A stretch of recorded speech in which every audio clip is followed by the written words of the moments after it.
አንዳንድ ጊዜ ጸሎት አቋርጣችሁ መጽሐፍ አንቡ ብሏችሁ ያውቃል?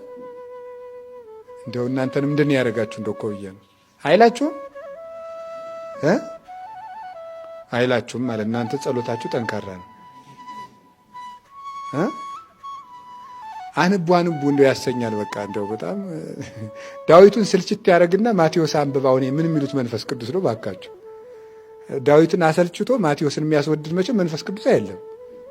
አውቆ እኮ ነው ጸሎቱን የሚያስተውን ምክንያት አስትቶ ጸሎቱን አስትቶ መጽሐፍ አንብብ ካለ ለዘላለም መጽሐፍ እንዳታነብ ፈልጓል ማለት ነው። ምክንያቱም እያነበብክ ያለ ማንን ትተህ ነው? ከአጥሩ ውጭ ሆነ ነው። መጀመሪያ አንተን የሚያጠፋ አንተነትን ሰብሮ ይጥለዋል ማለት ነው። እዩብኝ በትንንሽ ኃጢአቶችም ሆነ በትልልቅ ኃጢአቶች የወደቅንባቸው ጊዜያት ቁጭ ብላችሁ ወደ ኋላ ብታስታውሱ ከጸሎት ውጭ የሆንባቸው ጊዜያት ናቸው። በጸሎት እያለን ውድቀቶቻችን ይቀንሳሉ። ምክንያቱም እግዚአብሔር ከኛ ጋር ነው።